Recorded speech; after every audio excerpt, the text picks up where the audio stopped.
Hello everyone, I'm Elizabeth Shaw and this channel is all about the narcissistic personality disorder to give you more understanding of who they are, what they do, how you can handle them if you can't completely remove them from your life, and how you can recover from narcissistic abuse to give you more understanding of them and of yourself. This video is overcoming insecurities after narcissist abuse. Now, there's a bit of information on what insecurities are, how we end up with insecurities, and then how to heal from insecurities. So, what are insecurities? These are uncertainty or doubts about ourselves and our abilities, anxieties, being nervous or lacking in confidence. Everyone has insecurities. No matter what, it is a part of life and it's a part of all of us. Some people carry more than others. Some are better at hiding them than others. Some are better at dealing with them than others. And some will never let their pride and ego admit to them. We all, however, have them. We worry about how we look, if we're doing all we should, what would happen if we try and we fail. What if people think we are fake? If we are too fat, too thin? Do they like me? Do they hate me? Am I good enough for them? Am I good enough for the job? Obstacles to overcome to work past your insecurities are the past, such as past criticisms, negative self-image, lack of trust, needing approval from others, not accepting things within ourselves or about ourselves, and social media. You might well have been born with lots of confidence, or you might have been born a sensitive soul. Usually at some point you might have stood up for yourself just to get shot down by someone.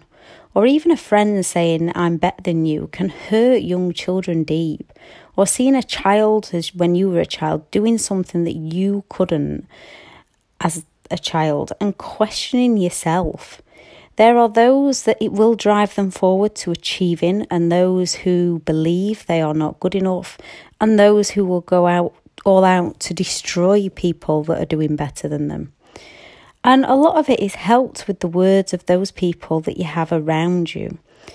So if you've got parents explaining to you that you can and you will and to drive yourself forwards, you put that own voice in your mind to get out there and do it. Whereas if you've got people around you telling you you're not good enough, you've got to be a strong enough person to go against that opinion and form your own opinions. And not everybody is capable of that, especially young children. Those confident childhood bullies that always pick on others, they have their own insecurities, their own problems and their own unhappiness deep within themselves. But they place on that confidence mask and go around destroying others' self-esteem to make themselves feel better. Most people don't understand why they bully, or that the child bully actually needs help within themselves. They don't know it's time to take action and find out what makes childhood bullies into what they are and get to the root cause of their unhappiness before they grow into adult bullies. Not all childhood bullies grow into adult bullies. Some bully others throughout school as they were being bullied themselves.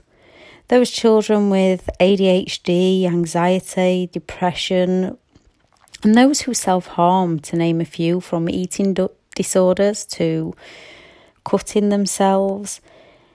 Everyone just goes straight for the counsellors and for the pills, and some do need these methods, but all need to get to the root cause of why they are unhappy, why they've gone into the fight mode, why they've gone into the flight mode, what is the circumstances or situation that they are living in that is causing them the harm to act out in the ways that they do. Once you bring up those vulnerabilities and insecurities, when people know they are not alone and work on fixing the root causes, adults become much happier adults, and as do children. However, children need adults' guidance and support. Sometimes just getting them out of a toxic environment or away from toxic or negative people can do them a world of good. Now, sometimes it can be a parent that doesn't understand how they are being negative. So sometimes parents just need teaching. I'm a parent. I make plenty of mistakes with my own children. It's a learning on the job experience, and some people do need more help than others. I need help with my parenting skills at times. At other times, I'm winning at it. At other times, I'm winging parenting. It's just a learning curve, and some people do need more guidance than others. We all need guidance, we just need the right guidance. Reality is, when people do speak up for who they are, they will find there are so many people who feel the same, who think alike and do have similar views and similar experiences to yourself. People have insecurities, vulnerabilities and fears. And these feelings are normal. People understand you. They are feelings that are manageable and that don't have to take over your day-to-day life. Fear stops us. Fear stops us from the opinions of others, thinking badly of us, thinking worse of us, people telling us that we can't do this, people's judgment of us. And that fear is to drive you forward to achieve some of the most incredible things that you can achieve in life. If someone doesn't inspire you, then that person is not for you. If all they want to do is bring you down, you need to walk away from that person. They have their own faults. You cannot help people who are unwilling or unable to help themselves.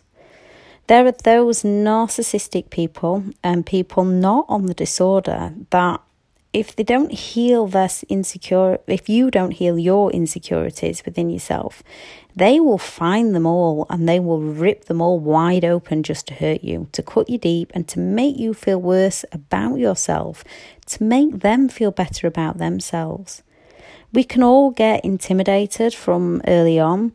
We never knew there was anything wrong with how we looked until we got called four eyes for wearing glasses, tin face for wearing braces, your skin colour, your hair colour, your eyes, your freckles, the fact that you're too short, you're too fat, you're too thin, you're too tall. All these things are used against you by people, or even hearing it said about others if it's not directly said to you. So I wore glasses as a child, for example. So when you hear people getting called things for wearing glasses and you also wear glasses, when you see posters and magazines, the TV shows, the movies, and you just don't look like they do, you don't then see that you are great for exactly who you are. There's plenty of people who have the same hair colour, underweight, overweight, super tall, super small. This is what makes us who we are. We are individuals, and it's only a problem because we allow the cruel words of others to get into our own minds, when in reality they have the problem. If they didn't, they wouldn't feel the need to put others down. When society starts making bigger issues out of things, people's beliefs and realities change, especially when it's blasted at you on social media and TV. Plus, there's usually only one side to a story told, so people take on those views and perspectives as their own because they don't have a deep understanding of their own perceptions and views. And you're allowed your own perceptions and views. People don't have to agree with you. When you get both sides of a story, you can then form your own opinions for you, for who you are, being happy in the skin you are in, with the mind you've got to think for yourself. And if you are unhappy about something within yourself, you have the capabilities, you have the power to change it.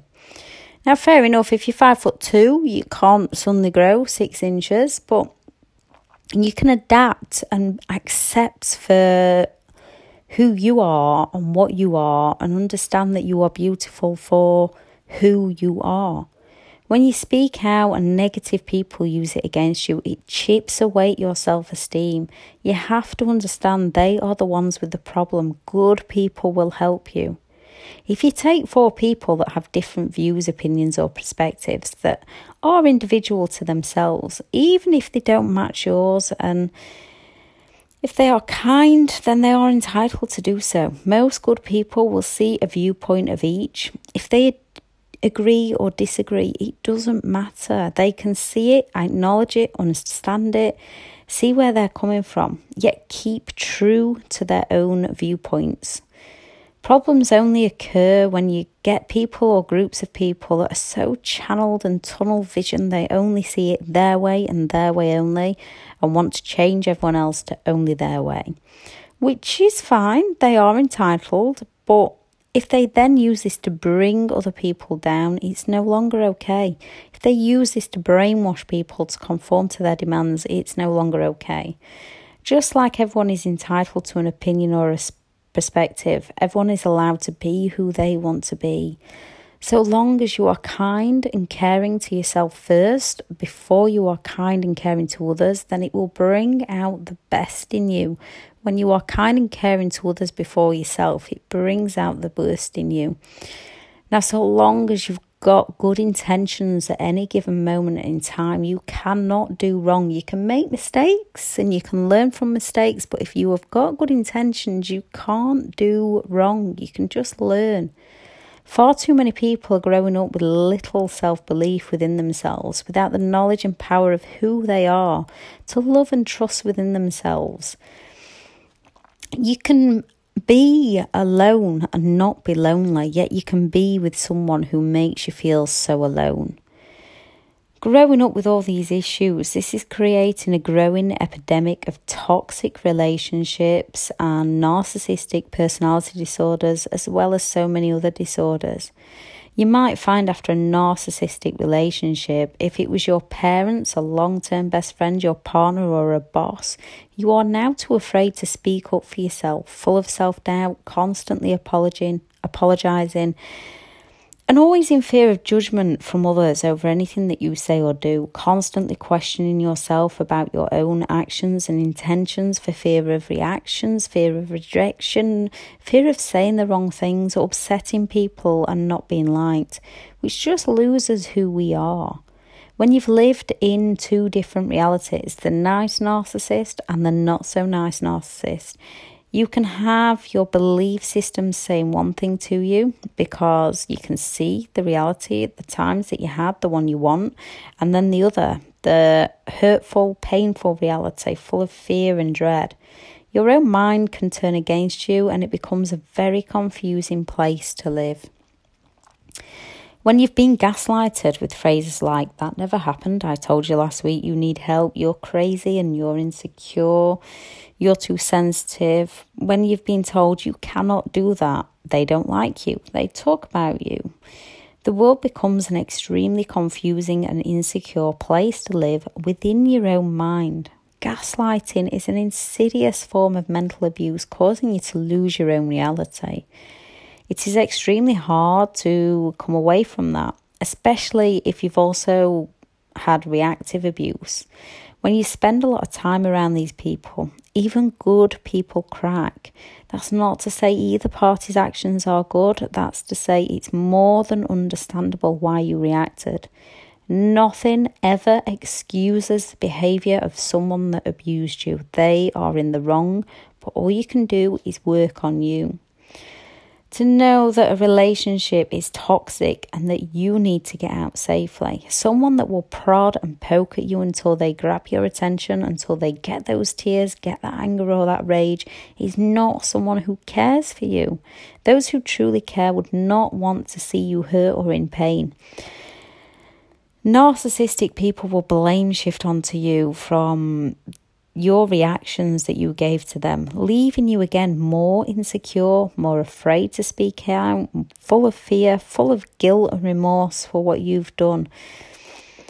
When you truly think about it, you might also notice that you played down the things that they did to you. It didn't happen that often. We were in a relationship anyway. Playing it down helps in one sense, but it doesn't help you get out. Letting insecurities take over who you are, allowing them to grow within your mind is dangerous. It's a dangerous habit that needs to be broken.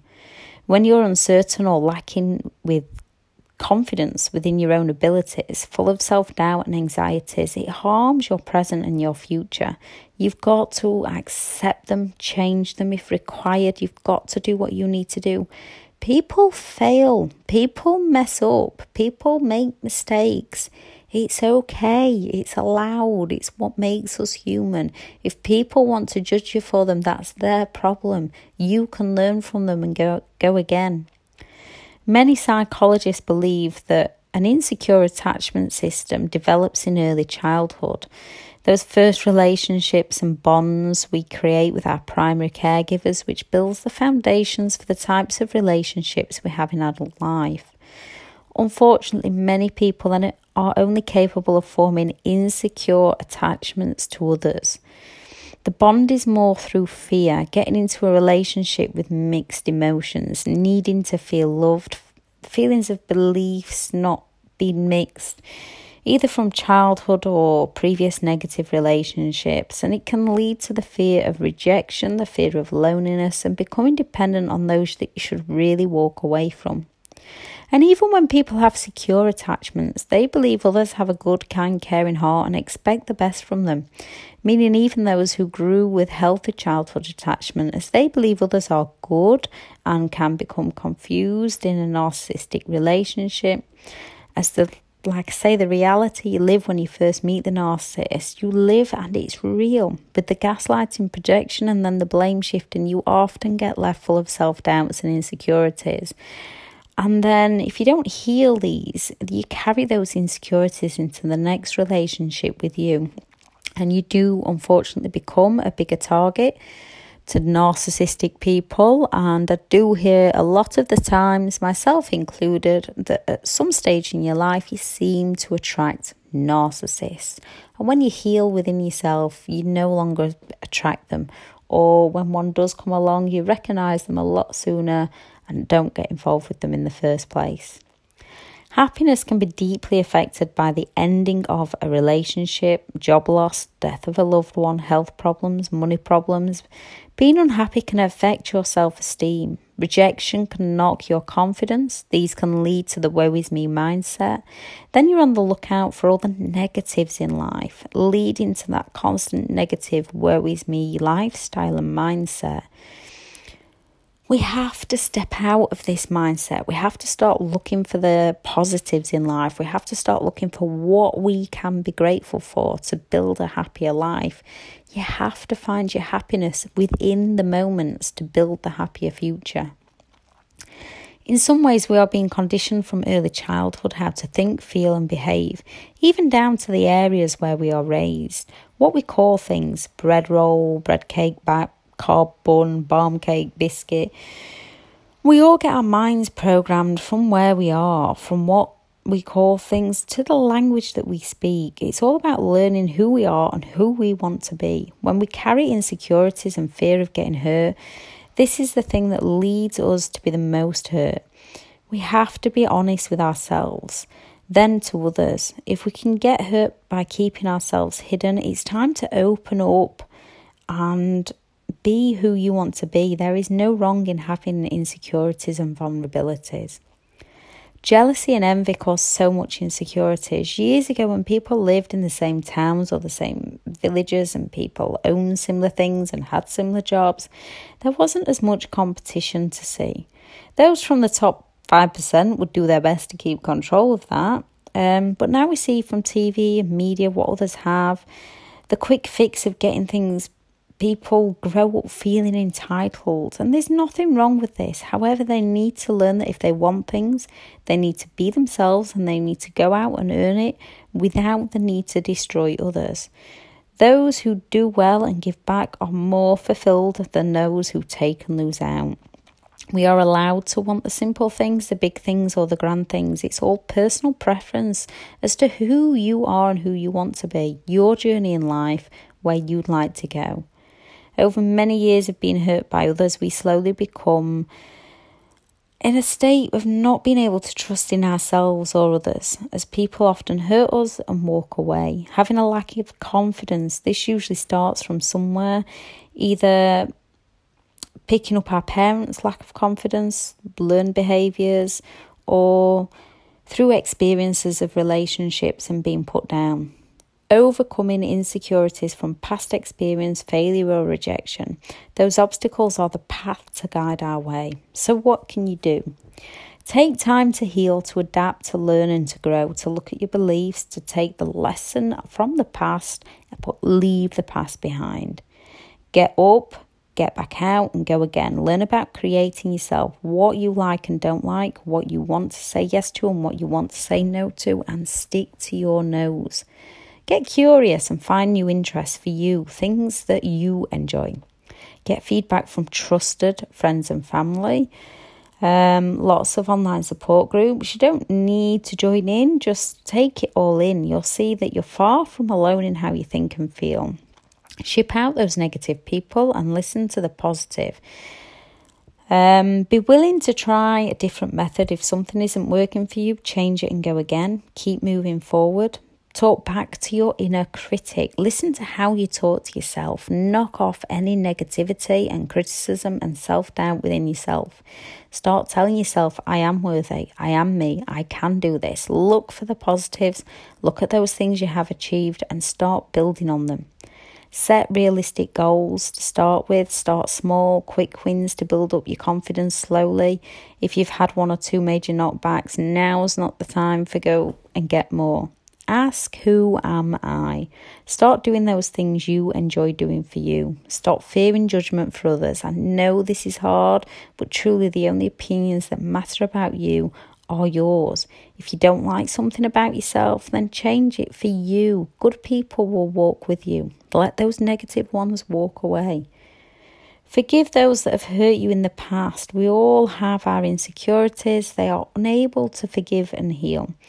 We all make mistakes. Remember, forgiveness is for you. Holding on to hurt, pain, guilt, anger and resentment will only hold you back.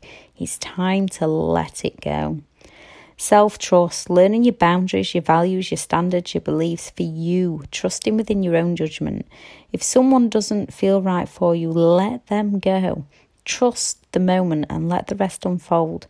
Make small predictions for positive outcomes that you want. Only compare yourself to you, who you are and who you want to be. You can look up to other people and achieve and know that they've achieved it and that you can achieve it, but you only achieve it for you. Self-approval. Practice this until you get it.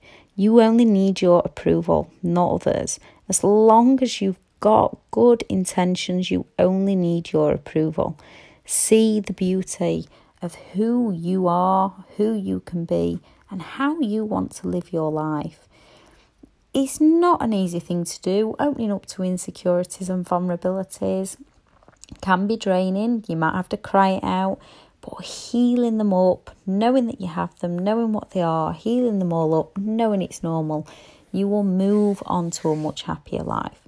You need to start surrounding yourself with positive people that lift you up, that inspire you, and remove people that just drain you.